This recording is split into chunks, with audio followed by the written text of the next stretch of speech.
பிறந்த நாளுக்கு நாம் தான் அவருக்கு பரிசு கொடுக்க வேண்டும். ஆனால் இன்றைக்கு அவருடைய பிறந்த நாளை நமக்கெல்லாம் இந்த புத்தகத்தை பரிசாக தந்திருக்கிறார். அதற்காக உங்கள் அனைவரின் சார்பில் அவருக்கு என்னுடைய நன்றி நன்றி நன்றி. திருக்குறள் 2 அடிதான். ஆனா 2000 ஆண்டுக்கு மேலா அதுக்கு புது புது பொருள்களை சொல்லி உலக மக்கள் எல்லோரும் புது வழியை நல்வழியை சொல்லக்கூடிய உலக இலக்கியமா உயர்ந்து நிற்குது. அதனாலதான் மணக்குடவர், பரிமேலழகர் தொடங்கி முத்தமிழறிஞர் கலைஞர் உள்ளிட்ட ஏராளமானோர் திருக்குறளுக்கு உரை எழுதியிருக்காங்க. அந்த வரிசையில தான் இன்றைக்கு நம்ம கவி பேரரசு அவர்கள் இணைஞ்சிருக்கிறார். கவி பேரரசு அவர்கள் ஏற்றியுள்ள இந்த திருக்குறள் தீபத்தில் வள்ளுவர் எழுதினதுதான் நீதினு சொல்ல புத்தகத்தோட தலைப்பையே வள்ளுவர் மறை வைரமுத்து உரைன்னு கவிதை மிடுக்கோடு வச்சிருக்கிறார். இந்த உரையோட ஆழம், குறள்களை அணுகிய கவிப்பேரரசரோட திறன் போன்றவற்றை இங்கு உரையாற்றிய அனைவரும் சொல்லியிருக்கிறாங்க. நான் இதை பத்தி சுருக்கமா சொல்லணும்னா, திருவள்ளுவருக்கும் திருக்குறளுக்கும் அவருக்கு ஒவ்வாத சாயத்தை பூசி மறைப்பதற்கு முயற்சிகள் நடக்கிற இந்த காலகட்டத்தில் தன்னுடைய உரைவாளை எடுத்து உடைவாளா வீசியிருக்கிறார் கவிப்பேரரசு அவர்கள். கவிப்பேரரசு அவர்கள் இந்த புத்தகத்தோட முன்னுரையில திராவிட பண்பாட்டை ஆரிய பண்பாடு நகர்த்துவோ தகர்க்கவோ முனைந்த காலகட்டத்தின் விளிம்பில் தமிழ் மரபு காக்கும் தனிப்பெரும் அரணாக வள்ளுவம் எழுந்ததுன்னு சொல்லி 2000 ஆண்டுகால வரலாற்றை தன்னுடைய சொற்களால எடுத்து சொல்லிவிட்டார். திருக்குறள் தமிழில் எழுதப்பட்டிருந்தாலும் இது தமிழர்களான நமக்கு மட்டும் சொந்தமான நூல் கிடையாது.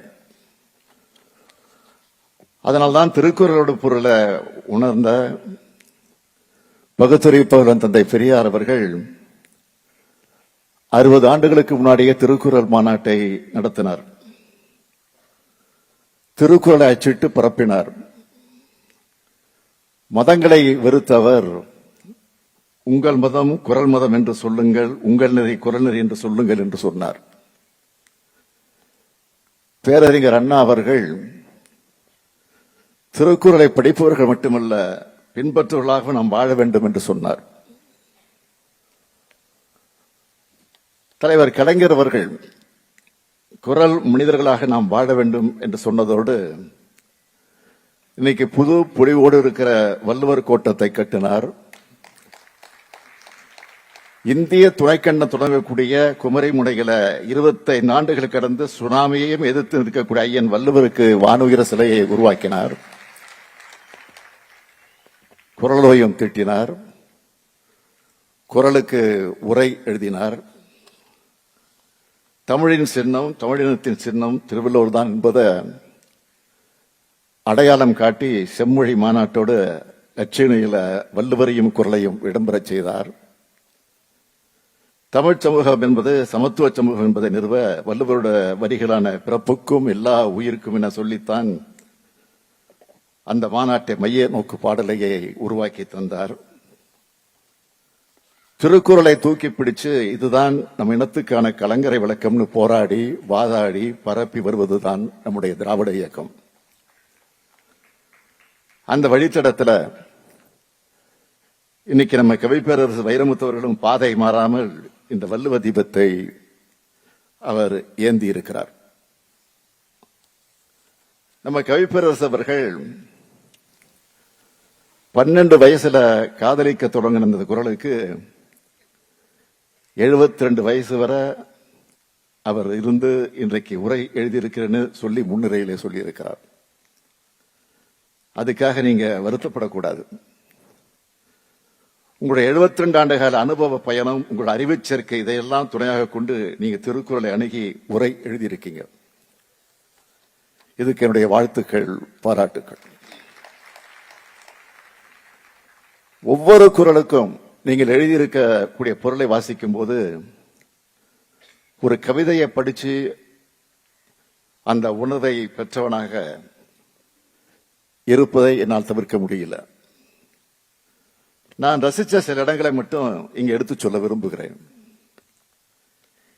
இல்லறத்தான் என்பவன் நல்லறத்தால் துணை நிற்பவன். இல்வாழ்க்கையில் ஒருவன் செய்யத்தக்கதெல்லாம் அறச் செயல்களே, தள்ளத்தக்கவையெல்லாம் பழி செயல்களே. முயற்சி என்னும் பெரும்பொருளே செல்வத்தை பெருக்கிடும். முயலாமை என்னும் சோம்பலோ ஒருவனை வறுமைக்குள் செலுத்திவிடும். உள்ளவளம் உள்ளவர்கள் உயிர் வலிமை பெறுவார்கள். நல்ல இனத்தைச் சேர்ந்தவர்களோ எல்லா புகழையும் அடைவார்கள். மெய்ப்பொருளை மெய்ப்பொருள் என்று உணரும் மயக்கம் இருப்பது பிறப்புக்கு சிறப்பன்று. உன் கண்கள் உன்னை கைவிட்டு விட்டன, இனியேனும் உன் சொற்களால் உண்மை சொல். இப்படி சொல்லிக்கிட்டே போகலாம். கவிஞர் தன் கைவண்ணத்தை உரையில் உரைநடையில் காட்டியிருக்கிறார். அதனால்தான் எழுதப்பட்ட உரையும் ஒவ்வொரு கவிதையாக இருக்கு. திருக்குறளில் வெளிப்படாத மறைபொருள் இன்னும் நிறைய இருக்குன்னு ஏராளமான அறிஞர்கள் தங்களோட அறிவையும் அனுபவத்தையும் பயன்படுத்தி உரை எழுதிக்கிட்டு இருக்காங்க. 2000 ஆண்டுகள் கடந்த பிறகும் பிறப்புக்கும் எல்லா உயிர்க்கும் என்ற வரிகளுக்கான தேவை இன்னைக்கும் இருக்கு.